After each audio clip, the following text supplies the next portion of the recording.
बिस्मिल्लाहिर्रहमानिर्रहीम।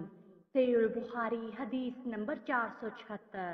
हज़रत आयशा ज़ौजाए नबी सल्लल्लाहु अलैहि वसल्लम से रवायत है, उन्होंने फरमाया, जब से मैंने होश संभाला इस वक़्त से मैंने ये देखा कि मेरे वालिदैन दीन इस्लाम कबूल कर चुके थे और हम पर कोई दिन ऐसा नहीं गुजरता था जिसमें हमारे यहाँ रसूलुल्लाह सल्लल्लाहु अलैहि वसल्लम दिन के दोनों हिस्सों में यानी सुबह और शाम ना आते हों।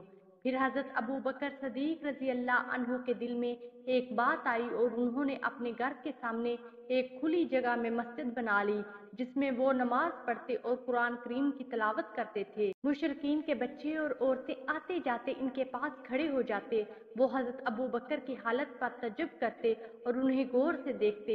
हजरत अबू बकर सदीक रजी अल्लाह अन्हु बड़े रकीकुल कल्ब और गिरिया उजारी करने वाले इंसान थे। जब कुरान करीम की तिलावत करते तो उन्हें अपनी आंखों पर कंट्रोल नहीं रहता था। हजरत अबू बकर सदीक रजी अल्लाह अन्हु के इस तर्ज अमल ने मुशरिकीन कुरैश के अशराफ को बड़ी घबराहट में मुब्तला कर दिया था। सहीहुल बुखारी हदीस नंबर 470।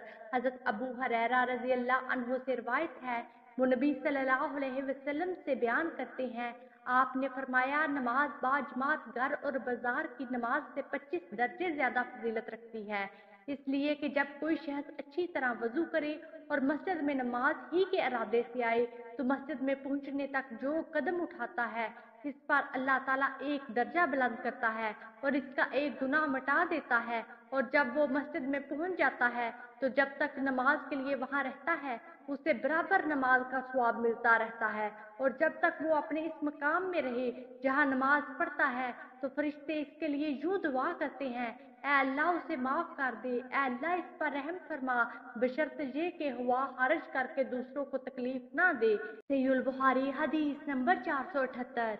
हजरत अब्दुल्ला बिन उमर या अब्दुल्ला बिन अमरू बिन आस रजी अल्लाह अन्हु से रवायत है, उन्होंने कहा, नबी सल्लल्लाहु अलैहि वसल्लम ने अपनी उंगलियों को कैंची बनाया। सहीहुल बुखारी हदीस नंबर 479। हजरत अब्दुल्ला बिन उमर या अब्दुल्ला बिन अमरू बिन आस रजी अल्लाह अन्हु से रवायत है, उन्होंने कहा, नबी सल्लल्लाहु अलैहि वसल्लम ने अपनी उंगलियों को कैंची बनाया। सहीहुल बुखारी हदीस नंबर 480।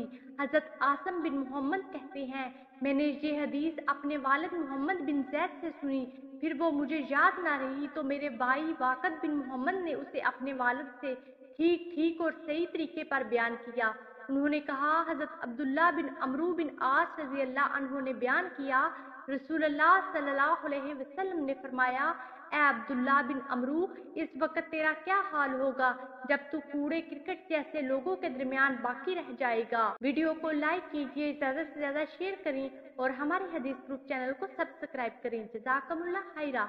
अगली वीडियो तक के लिए इजाजत दीजिए। अल्लाह निगहबान।